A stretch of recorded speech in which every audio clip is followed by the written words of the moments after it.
Stack.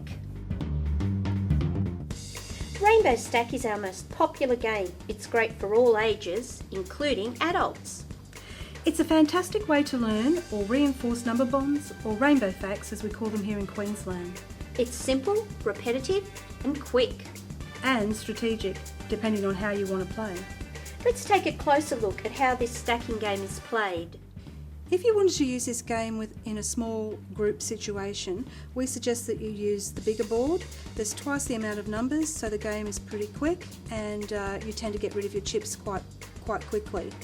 If you're playing with two people, we recommend that you just use one of these small boards between you for a really fun game. You start with your chips face down so the numbers can't be seen, and it is Rainbow Stack and we are looking at number bonds to 10, so we're going to start with 10 chips each. Turn your chips up so that you can see the numbers and your opponent can see the numbers. It's important that we can see each other's numbers because as you get older, it's not just about getting rid of your chips, it's about playing strategically. As you know, if you want to get rid of a 10, you're going to need to put it on a 0. However, if you look at the board, there's no 0 on there. So you can't get rid of a 10 until somebody else plays a 0, and this is where the game gets strategic. However, let's take it back a step and just take it down to those lower grades where you just want to reinforce number bonds to 10 or rainbow facts. So Vicky's going to start off you go. 1 and 9. For lower children, we actually get them to verbalise it and you say the number that's in your hand first. 4 and 6. 3 and 7. 6 and 4. 10 and 0. 0 and 10, and here's where we start stacking. 8 and 2. 7 and 3. 6 and 4. 2 and 8. 6 and 4. Right now we're going to start to change this game up so that when you're playing with older kids, they don't like to say it verbally, they might know their number bonds, but we still need to reinforce it because they're always going to use these bonds when they're grouping numbers to 10. So what we're going to do is change it up now and have kind of a speed game where we're going to do it without speaking.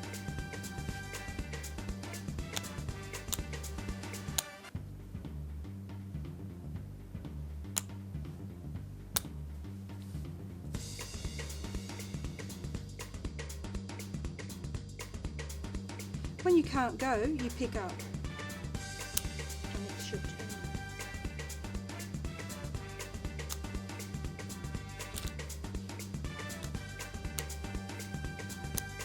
And Vicky's won the game. Oh, the winner is the person who uses all their chips first. So let's just show you how quickly that game can progress.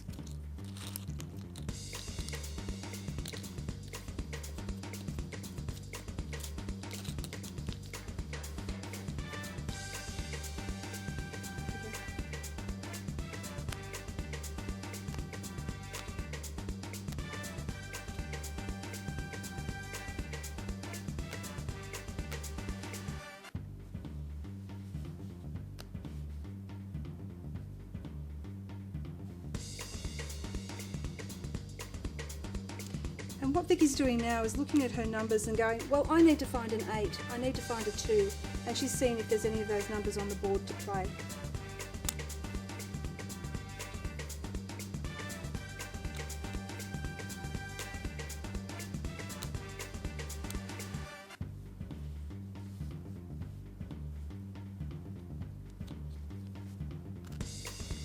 You can't pick up and go at the one time. Once you pick up, that's your turn.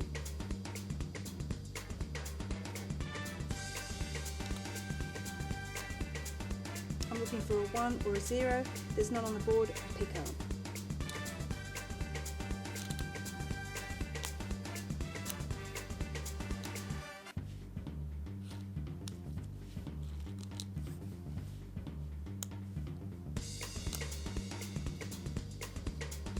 You can see here I'm starting to collect 10s, and Vicky knows that I can't get rid of my 10s unless there's a 0 there.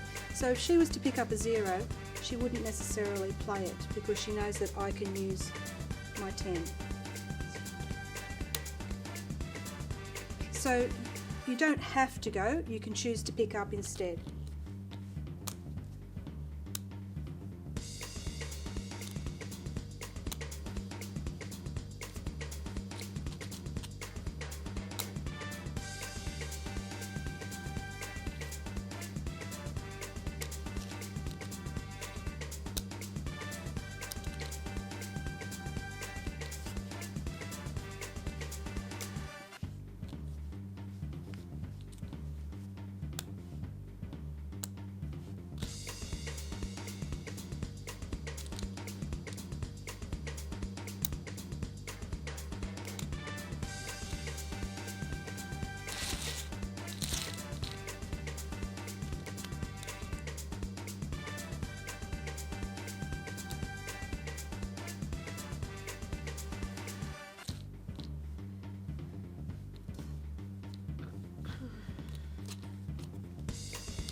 Really, I should try and get rid of my 10s as quickly as I can, and I missed an opportunity there just before.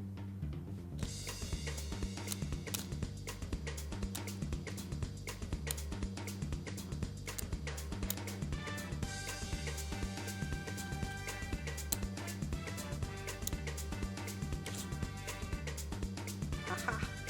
I've got you. The other great aspect of having your tiles faced up is Oh that you can help children because you can see their tiles and you can help them with the concept. Yay! And that's the game.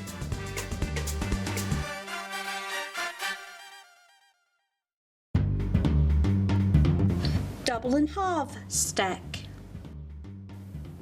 Double and half stack is played in the same fashion as rainbow stack. The concepts we want to practice in this game is doubling and halving. Just like rainbow stack, it's simple, repetitive and quick, which makes this game and others great for dyslexic students who need constant reinforcement of concepts. What makes the game different from rainbow stack is that the numbers don't just alternate back and forth. Some stacks will consist of up to 4 different numbers. For example, a 3 can go to a 6, then to a 12, then to a 24. Okay, let's have a game. Okay, so again we start with 10 tiles and they're face up so that everyone can see the numbers. With smaller children, we'd have them verbalise what they're doing, and that's the way we're going to play this game. Double 4 is 8. Double 11, 22. Double 5, 10. Double 8 is 16. Double 3 is 6. Half of 16 is 8. Double 8 is 16. And we've started to stack. And don't forget, the winner is the person who gets rid of all their chips first. Or if you do happen to play through and use all the chips, then you count back and see who's got the least amount of chips or numbers at the end of the game. Half of 22 is 11. Double 5 is 10. Double 7, 14. Half of 14 is 7. Double 7 is 14. Double 8 is 16. Half of 2 is 1. Double 1 is 2. Half of 14 is 7. So there was a quick game for you, but it might happen that the next time you play, you're using all the chips.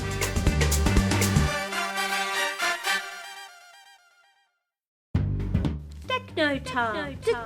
Techno.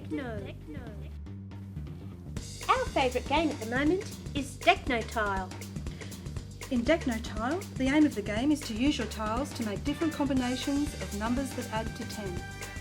If you know anything about Scrabble and Uno, then playing Decno Tile will be a snap. The main idea is to make number strings that add to 10 using the same coloured tile. You can change the coloured tile by using a tile with the same number. Just remember that each time it has to add to 10. Once this string here is 10, you can't add to it unless you're adding a 0. Every time you make 10, you score 10 points. As soon as you play your tiles, you collect more tiles from the excess ones so that you always have at least 10 in front of you. If you can't go, you pick up a tile from the pool of excess tiles. If you manage to cover a black square, you double your points for that turn. You can even play Decno Tile by yourself. Simply start with 20 tiles and always maintain 20 tiles in front of you. The aim of the game here is to see if you can use all the tiles. Decno Tile comes in 3 levels. For lower grades, the numbers used are 0 to 5. Middle grades use 0 to 9, and negative numbers are included for upper grades. Zeros are used to make the strings longer so that you've got more opportunities to play. You can change the colour of the tile when you use the same number. Now I can make 10 using green.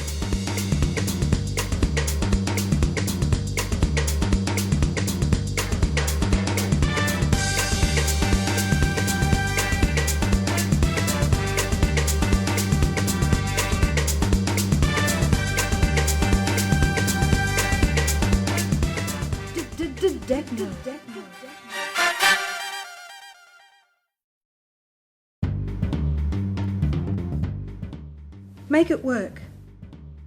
You can play Make It Work at home or at school. It's particularly great for small groups or for maths learning centres. There are 176 tiles and 6 game boards. Each game board has a different set of numbers, but they all add up to a total of 100 points per board. This game is so simple. You simply set a timer and see who can build the most numbers. When the timer goes off, players add the number frames that they were able to complete. Incomplete frames are not added into the total. But the most important rule for this game is to make sure you only pick up 1 tile at a time. So say we've played a game and this is what my board looks like at the end. The points I would score are the ones that I've completed. So this one doesn't score because I haven't completed it. But this one does, and this one does. That's if, of course, the additions are correct. So what I'd get kids to do is to double check my tiles, and I'd be using strategies like a 6 and a 5. That's a doubles plus 1 strategy. So a 6 and a 5 is 11 plus the 10 is 21. That one scores, that one's fine. Here, and because you're in such a rush, it's not always going to be correct. Here we've got a nice rainbow fact and I've grouped 5 there, so that one scores. This one doesn't score, I may as well take it away. And this one, you can see I would have been in a lot of trouble here because there's no way that one would have worked. So in my panic to get the numbers, because I'm being timed, I've put that in the wrong place. This one again hasn't worked for me because I haven't completed all the tiles. And here I'd get to check this one. I'd be looking for those number bonds or numbers that group to 10 again, so I'd be encouraging children to be going 6 and 4 is 10 and 5 and 2 is 7, so that one's correct as well. Once we've checked that they're all right, I simply add 17, 15 and 21 to get my score for that round, and you might play the best of 3 rounds or however you would like to play it, but that's Make It Work. If you like the look of these games, keep an eye out for Square Numbers Stack and Square Roots Stack as well.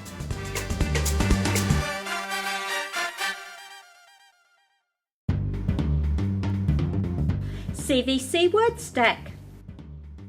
If it's a literacy game you're after, then you cannot beat CVC Word Stack. A terrific game for reinforcing middle vowel sounds, initial sounds, end sounds, and of course, rhyming words.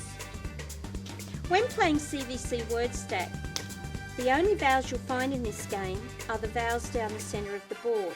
There are no vowels in the chips. The first, on your initial turn, you use 2 tiles to make a word. Ham. And I will make rot. From now on, we place one tile at a time and we only use stacking on the 4 tiles that we've already placed on the board. Lot.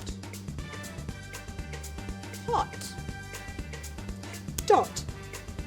Ram.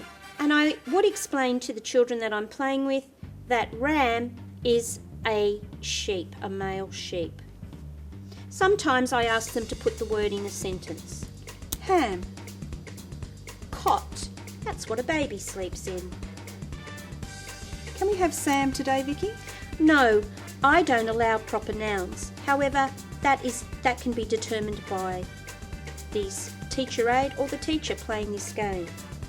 What about over here, Julie, with cop? Cop, that's a good idea. Oh, well done.